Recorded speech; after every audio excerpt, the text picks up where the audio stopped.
Bem, agora é o momento da exposição da Palavra de Deus. Para isso eu convido que você abra sua Bíblia em Mateus capítulo 5. Vamos abrir a nossa Bíblia em Mateus capítulo 5. Nós vamos dar sequência às nossas mensagens no Sermão do Monte. Como a gente já viu anteriormente, as primeiras 3 bem-aventuranças do Sermão de Jesus no Monte estão ligadas à nossa consciência pessoal diante de Deus, de quem nós realmente somos. E o que nós somos? Nós somos absolutamente impossibilitados de nos apresentar diante de Deus, confiados em nossos próprios méritos e recursos pessoais. Tomar consciência dessa nossa pobreza espiritual é, vamos dizer assim, o primeiro passo para uma vida verdadeiramente feliz e abençoada, por ter obtido desde já e para sempre o reino de Deus. Então, o primeiro passo é o reconhecimento de uma pobreza espiritual da nossa vida e imediatamente recebemos a promessa do reino de Deus. Depois de nós tomarmos consciência de nossa pobreza espiritual, nós passamos a lamentar essa realidade. O choro, como diz aí no versículo 4, o choro se dá pela dor na alma de termos nos arrependido verdadeiramente dos nossos pecados, de termos desonrado ao Senhor com os nossos pecados, de termos produzido consequências amargas na vida de outras pessoas, afetadas pelos nossos pecados.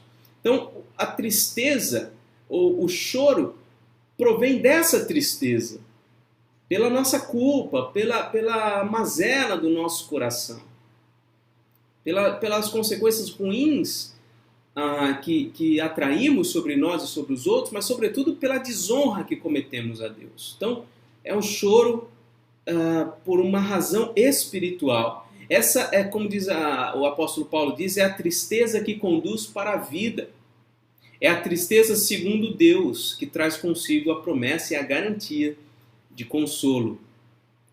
E após um confronto com a pura realidade de quem nós realmente somos diante de Deus e do sofrimento espiritual que isso naturalmente causa, nós somos levados a uma atitude mais branda para com Deus. É o que nós vemos aí no versículo 5, a respeito da mansidão. Nós nos tornamos mais mansos diante de Deus, pois sabemos que Ele tem todos os motivos para nos banir da sua presença. Mas ao contrário, Ele nos aproximou dele. Ele nos revelou quem nós realmente somos e deu-nos o seu reino. Enxugou dos nossos olhos as nossas lágrimas.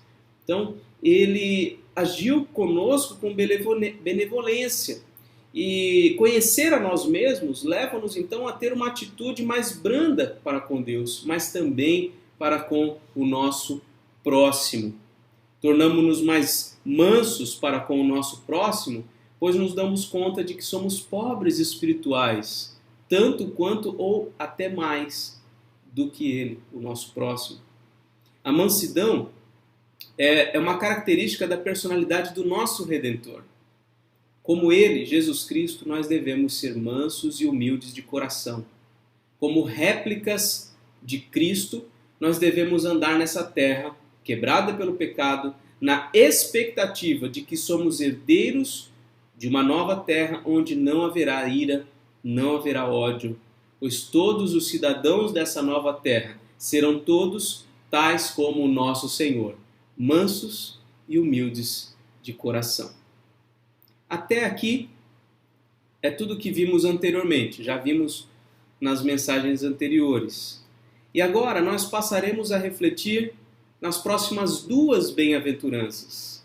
Lembrando que Jesus está elencando algumas das características essenciais do caráter cristão do reino de Deus, né? Do cidadão do reino de Deus, o qual ele próprio estava inaugurando. Ele estava inaugurando o reino de Deus e os cidadãos que pertenciam ou que pertenceriam a esse reino deveriam ser tais como ele, semelhantes a Ele. Jesus é o rei desse reino. Portanto, ele possui todas as qualidades. Todas essas qualidades estão unidas perfeitamente em sua pessoa. Os cidadãos do reino de Deus hão de ser, são, serão e hão de ser tais como Ele. Então, as duas características que nós passamos a ver são essas: a fome e a sede de justiça e também a misericórdia. Vamos ler então o versículo 6 e o versículo 7. Bem-aventurados os misericordiosos, porque alcançarão misericórdia. Versículo 6. Bem-aventurados os que têm fome e sede de justiça, porque serão fartos. E agora sim o versículo 7. Bem-aventurados os misericordiosos, porque alcançarão misericórdia. Vamos mais uma vez orar ao Senhor. Ó Pai, estamos diante da Tua palavra e clamamos, ó Deus, que por meio dela e por meio da ação poderosa do Teu Espírito, nós sejamos transformados nessa hora. Fala ao nosso coração, instrui-nos e também transforma-nos. Pedimos em nome de Jesus. Amém. Há um problema básico no homem por conta do pecado. Quando nós fomos criados voltados para fora. Fomos criados para Deus. Fomos criados para o nosso próximo, para o cultivo e a preservação da terra. Nós somos criados para fora. E o pecado fez exatamente a reversão disso. Ele nos inverteu, na verdade, né? Ele nos inverteu. Agora nós somos voltados para nós mesmos. E Jesus nos ensina que o caráter do cristão ou o caráter do cidadão do reino dos céus inclui a reversão desse processo, ou seja, o retorno ao modo como Deus nos criou. A partir do momento que somos inseridos nesse reino, nós somos desvirados de dentro para fora. Nós somos postos como originalmente fomos criados, voltados para Deus e voltados para o nosso próximo. Fome e sede de justiça, misericórdia, são qualidades de quem foi arrancado de si mesmo e agora prioriza a glória de Deus, o reino de Deus e o bem do seu próximo.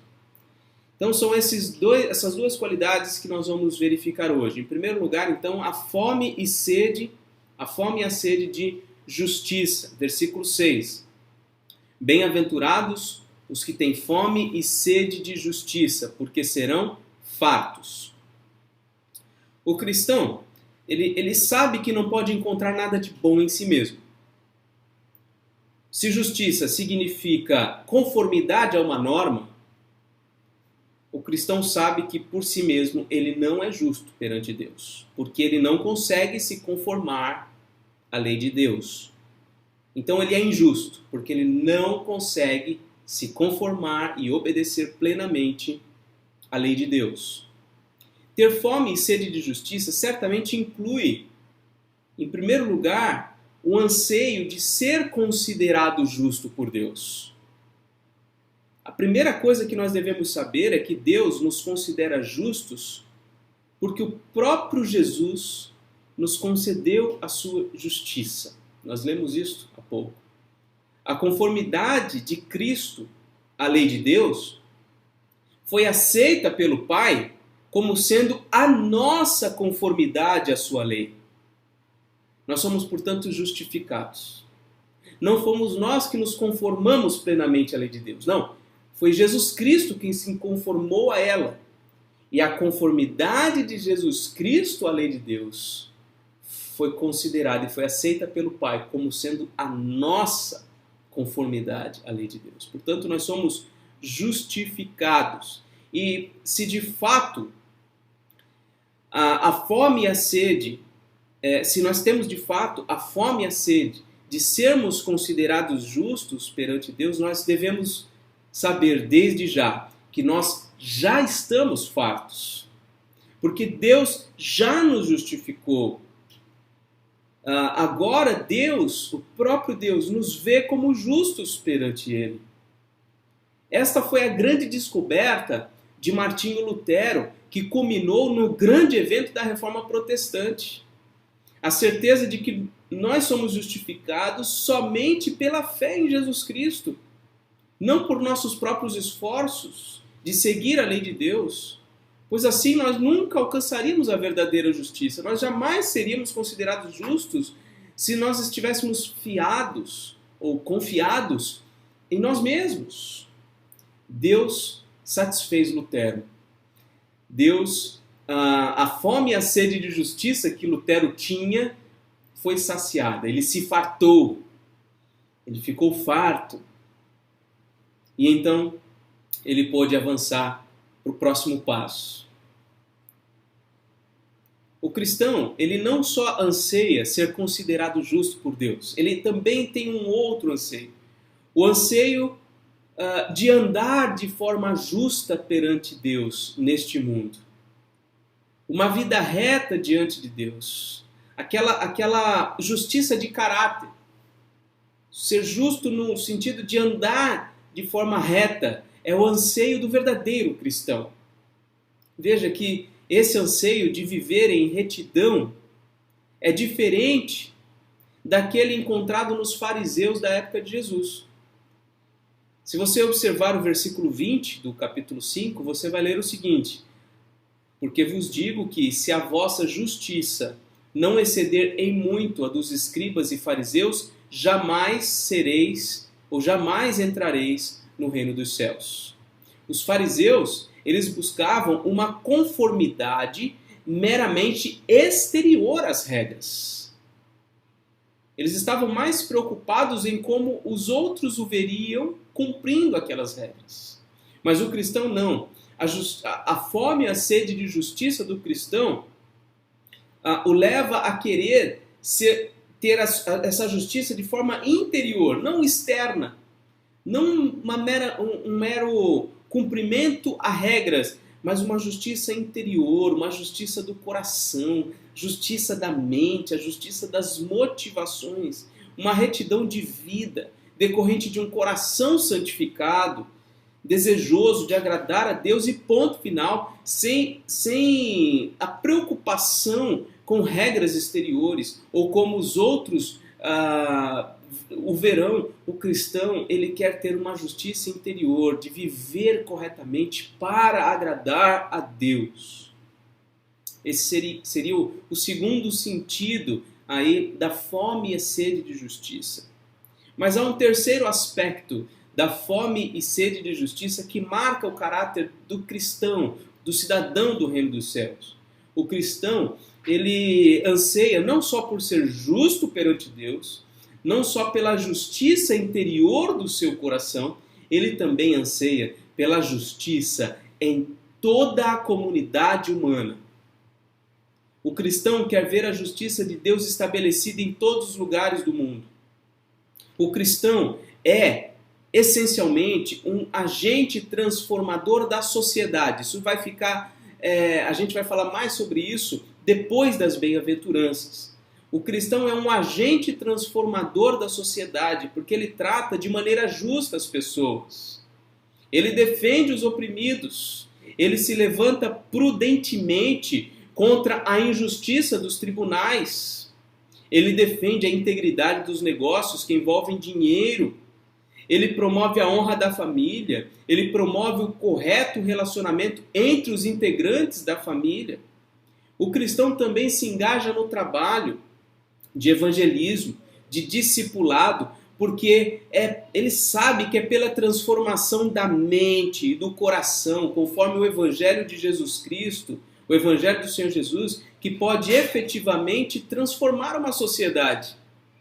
É o Evangelho que pode fazer isso. Por isso que o cristão se engaja no evangelismo, no discipulado. O cristão anseia pela justiça fora da sua região. Ele quer ver a justiça estabelecida no mundo, por isso ele se engaja também na obra missionária, ele investe na obra missionária, ele ora para que Deus opere transformações radicais ao redor do mundo, para a glória de Deus. O cristão se engaja em missões se engaja na contribuição, na oração. Por quê? Porque ele tem fome e sede de justiça. O cristão, veja bem, ele não é implacável nessa busca pela justiça de Deus no mundo, porque ele é manso. Ele sabe que é Deus quem vai realmente transformar a sociedade e não ele próprio. Ele sabe que é Deus quem vai transformar a sociedade no tempo que ele quiser, do modo que ele quiser, através de quem ele quiser e se ele quiser. O anseio do cristão pela justiça de Deus no mundo também será farto, sem a menor dúvida, mas não será aqui e não será agora. O apóstolo Pedro diz o seguinte, 2 Pedro capítulo 3, versículo 13. Nós, porém, segundo a sua promessa, esperamos novos céus e nova terra, nos quais habita a justiça. Essa é a esperança do crente. Ele sabe que a justiça não será plenamente estabelecida aqui. Embora ele tenha fome, ele tenha sede, ele sabe que será farto, mas não aqui. Será no novo céu e na nova terra. John Stott disse o seguinte: os famintos e os sedentos que Deus satisfaz são aqueles que têm fome e sede de justiça.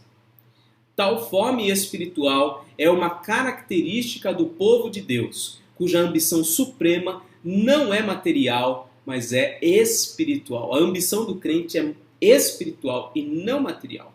Os cristãos não são como os pagãos, que vivem absorvidos pela busca de bens materiais.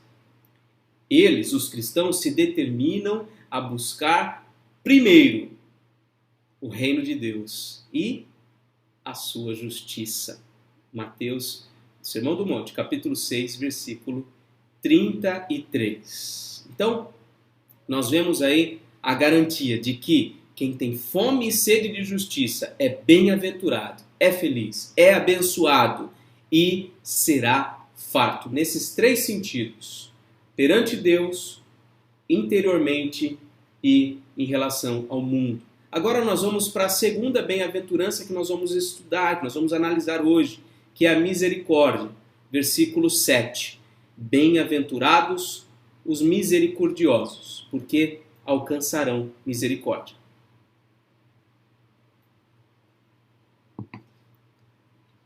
Enquanto a fome e a sede de justiça é tanto uma atitude para com Deus, como também para com o próximo, o exercício da misericórdia é uma atitude exclusivamente direcionada ao nosso próximo. A misericórdia nós não exercemos para com Deus, obviamente. Nós exercemos para com o nosso próximo. Tá? Misericórdia pode ser considerado sinônimo de compaixão. Compaixão é o quê? Compaixão é o sentimento de pesar ou de tristeza em face do sofrimento de alguém. É um despertamento interno que leva a pessoa a levar ajuda, levar alívio àquele que sofre. Então a compaixão é um sentimento, é um pesar, uma tristeza em relação ao sofrimento de alguém, e é algo que desperta, né, desperta o desejo de ajudar. Agora a misericórdia, eu creio, que pode ser definida também como um sentimento, mas vai mais além do que um sentimento. Eu creio que a misericórdia é uma atitude real em direção a alguém que está sofrendo.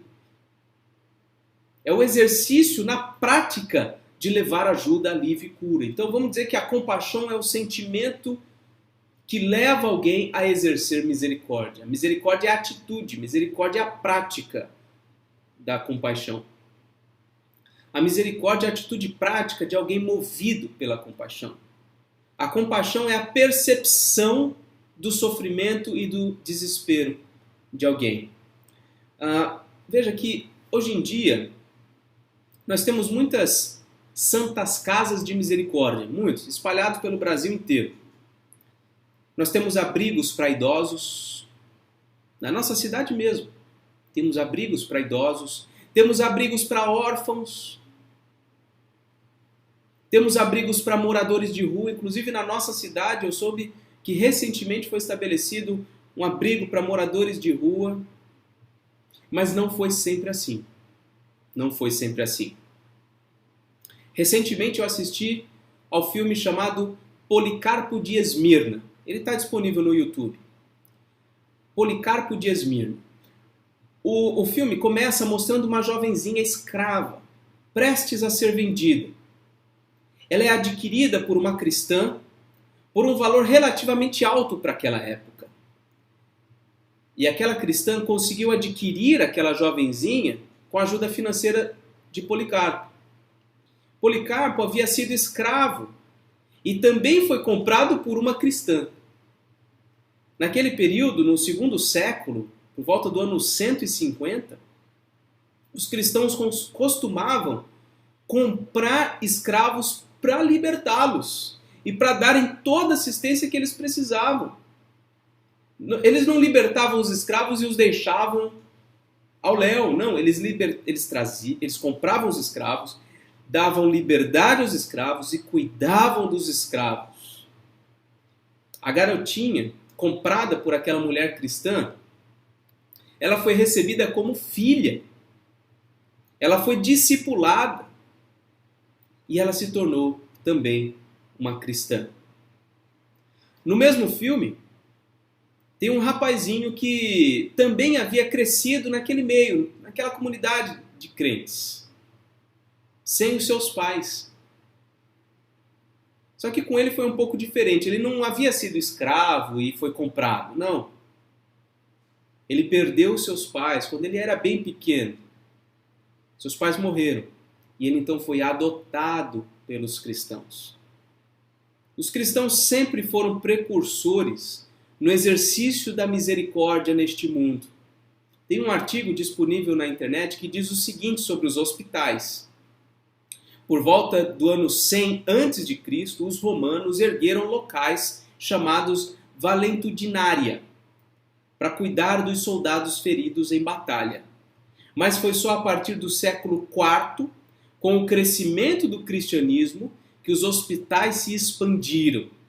Comandados por sacerdotes e religiosos, os monastérios passaram a servir de refúgio para viajantes e doentes pobres. Esses lugares possuíam veja, está em latim, infirmitorium. Talvez tenha a ver com a nossa palavra em português, enfermaria. Onde os pacientes eram tratados, onde havia uma farmácia, onde havia um jardim com plantas medicinais. Foram eles que se tornaram modelo para os hospitais modernos. Na Idade Média, as ordens religiosas continuaram a liderar a criação de hospitais e calcula-se que só os beneditinos abriram mais de 2.000 hospitais. Então veja, a existência dos hospitais se dá pelo exercício da misericórdia. E os cristãos são os detentores primários do exercício da misericórdia, desde o início, desde sempre. Outro artigo, também disponível na internet, fala sobre a preocupação de João Calvino com os sofredores da sua época. João Calvino viveu no século XVI. Diz o seguinte, aqui é um trecho muito interessante para a gente prestar bastante atenção. Calvino, esse é um artigo também na internet. Calvino foi despertado com a problemática social por duas realidades de grande impacto. De um lado, ele defrontou-se continuamente com as dificuldades socioeconômicas enfrentadas por muitas pessoas e grupos na Europa do seu tempo. Além dos antigos problemas das guerras, fomes prolongadas e epidemias também, havia os males estruturais de uma sociedade feudal em transição para o capitalismo, que gerava todo um conjunto de desigualdades e injustiças sociais.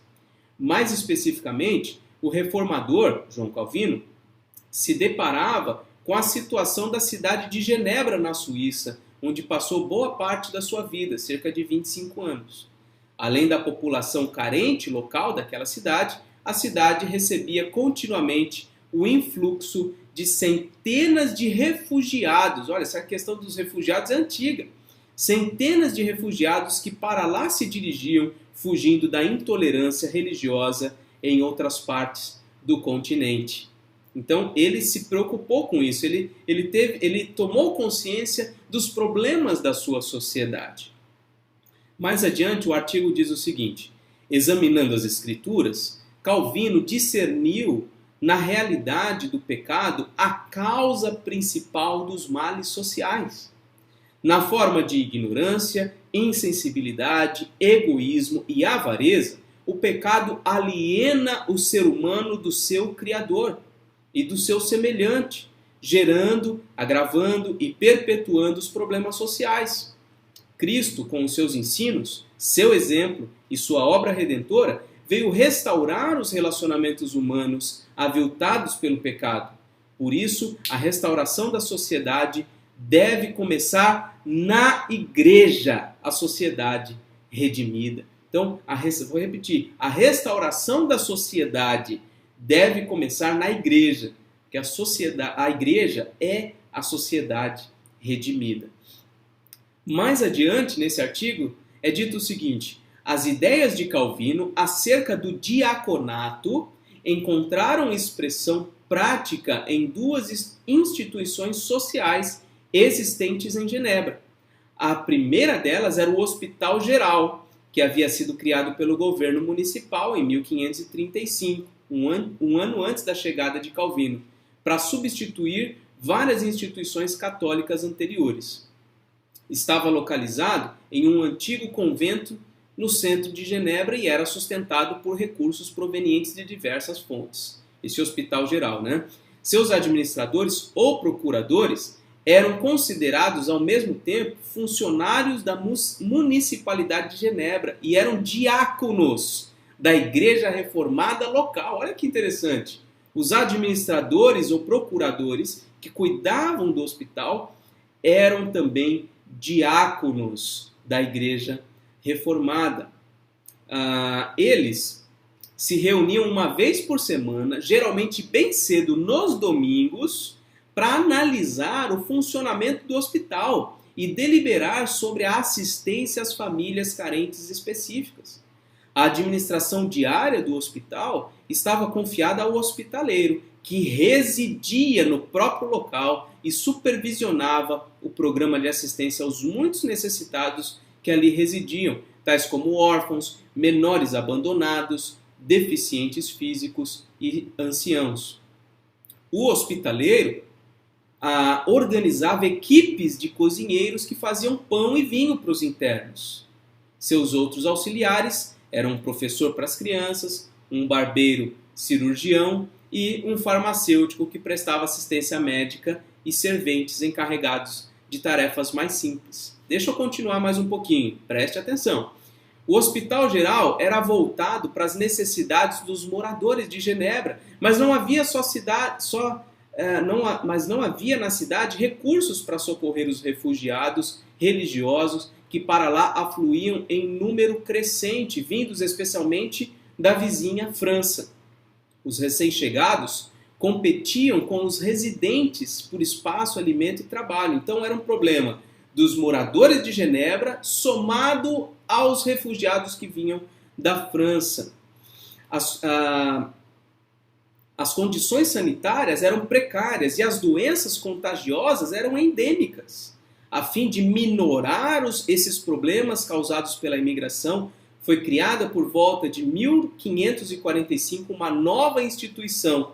Olha o nome da instituição: o Fundo para os Estrangeiros Franceses Pobres, mais conhecido como Fundo Francês. Em essência, o que o fundo fazia era angariar dinheiro junto aos refugiados ricos e utilizá-los para dar assistência aos refugiados pobres. Calvino, o refugiado mais ilustre de Genebra, embora vivesse modestamente, contribuía para o fundo de maneira regular e generosa. Por que Calvino foi chamado aqui de refugiado ilustre de Genebra? Porque ele havia sido expulso de Genebra, refugiou-se num outro lugar e depois foi trazido de volta para Genebra. Mais um pequeno trecho aqui. Os dirigentes da instituição, geralmente imigrantes de posses, eram considerados diáconos da Igreja Reformada de Genebra. Eles aplicavam os recursos do fundo em uma grande variedade de projetos caritativos ou de caridade. Ajudavam os novos refugiados a obter moradia em casas particulares ou hospedarias, forneciam camas ou colchões, pequenas doações em dinheiro ou cereais em conjuntos de ferramentas ou matrículas para os aprendizes de ofícios, contratavam amas de leite ou mães adotivas para os bebês órfãos, compravam tecidos e contratavam alfaiates e costureiras para fazerem roupas para os pobres, também ofereciam serviços médicos através de profissionais especializados e, além disso, os diáconos aplicavam os recursos do fundo em projetos missionários, especialmente na França. Ao longo de toda a Escritura, meu irmão, minha irmã, nós vemos Deus requerer do seu povo que o seu povo exerça misericórdia para com os sofredores.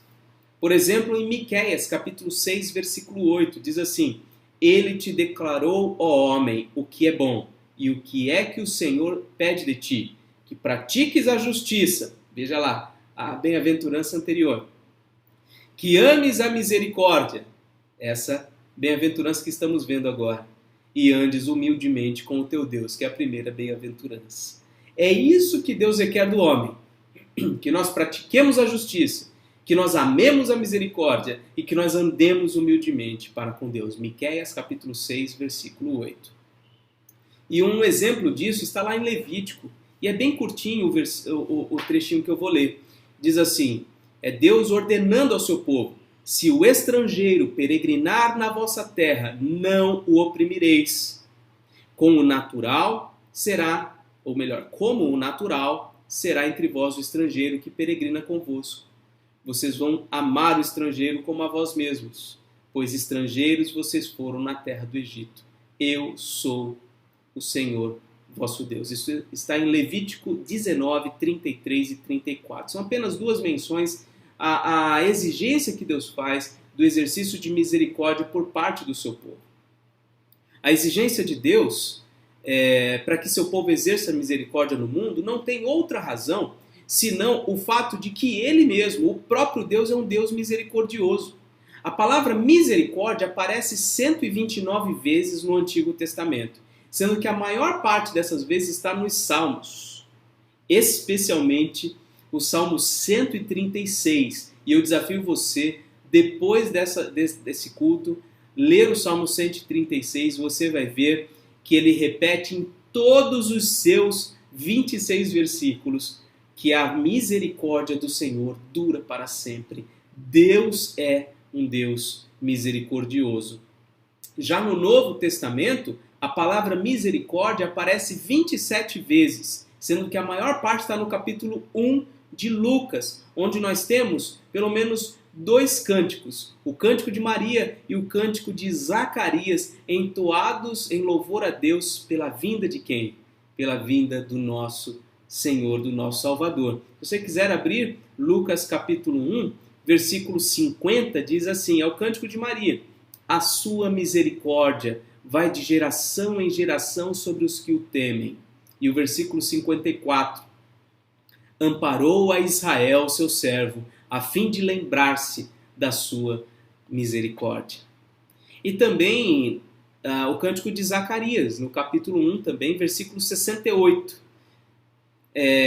Bendito seja o Senhor, Deus de Israel, porque visitou e redimiu o seu povo. Agora pule para o 72. Deus visitou e redimiu o seu povo para usar de misericórdia com os nossos pais e lembrar-se da sua santa aliança. Ou seja, a vinda de Jesus Cristo é o maior ato de misericórdia da parte de Deus. E o versículo 78, graças à entranhável misericórdia de nosso Deus, pela qual nos visitará o sol nascente das alturas. Irmãos, Deus é misericordioso. Ele contemplou a nossa miséria espiritual e teve compaixão de nós. Movido pela sua compaixão, ele enviou o seu próprio Filho ao mundo para trazer salvação aos perdidos, trazer perdão aos pecadores, trazer liberdade aos escravizados pelo pecado. Ele veio e deu vista aos cegos, trouxe cura para os coxos, trouxe purificação para os leprosos, audição para os surdos, vida para os mortos, o evangelho para todos os pobres. Enfim, Jesus Cristo, ele veio como o maior ato de misericórdia de Deus, veio distribuindo misericórdia por onde ele passava. O apóstolo Paulo nos diz em Tito, capítulo 3, versículo 4 e 5, a gente já leu na liturgia, o seguinte: quando, porém, se manifestou a benignidade de Deus, o nosso Salvador, e o seu amor para com todos, não por obras de justiça praticadas por nós, mas, segundo a sua misericórdia, ele nos salvou, mediante o lavar regenerador e renovador do Espírito Santo, que ele derramou sobre nós ricamente por meio de Jesus Cristo, nosso Salvador, a fim de que, justificados por graça, nos tornemos seus herdeiros segundo a esperança da vida eterna. Então a salvação, ela é uma obra de misericórdia. Ela é a atitude de Deus em vir até o pecador para salvá-lo. E é por causa da misericórdia de Deus, estendida até nós, por meio de Jesus Cristo, do lavar regenerador do Espírito, que nós também devemos ser misericordiosos. Jesus, ao dizer que os misericordiosos alcançarão misericórdia, que é o que está aí no versículo 7, ele não está dizendo que o ser misericordioso é a condição para se alcançar misericórdia. Não é isso que ele está dizendo. Ser misericordioso não é a condição para se alcançar misericórdia. A condição para termos alcançado a misericórdia de Deus foi a sua graça. A sua graça. O que Jesus está dizendo é que a misericórdia de Deus haverá de se manifestar muito mais abundantemente sobre a vida dos seus filhos. E quem é que são os seus filhos? Os seus filhos são aqueles que são misericordiosos. Então, se hoje eu não sou misericordioso, eu não tenho em mim a evidência de que eu mesmo tenha recebido ou irei alcançar a misericórdia de Deus. Agora, se eu sou misericordioso, eu tenho em mim uma grande evidência de que eu mesmo já recebi a misericórdia e ainda alcançarei de modo pleno e perfeito.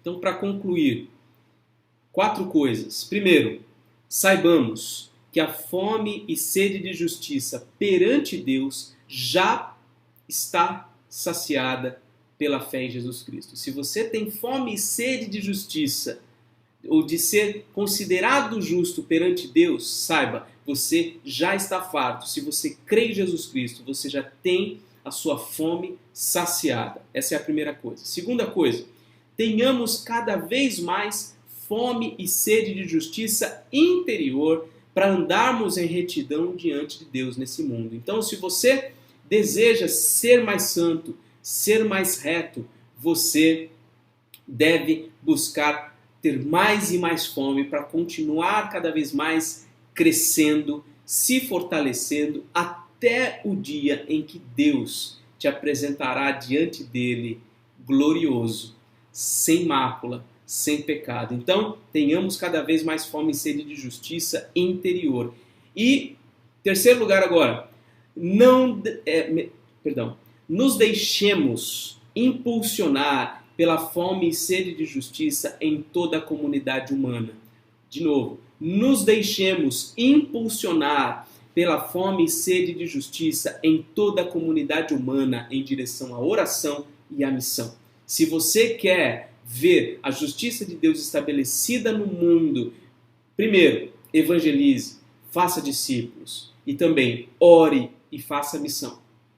Ore ao Senhor pelos missionários, invista nos missionários, envolva-se com a obra missionária no mundo, porque é uma uma obra que visa o estabelecimento, a busca da justiça do reino de Deus neste mundo. Então, deixe-se impulsionar por esta fome e sede de justiça. Em quarto e último lugar, nos assemelhemos a Deus, meus irmãos, porque Ele tem um caráter misericordioso.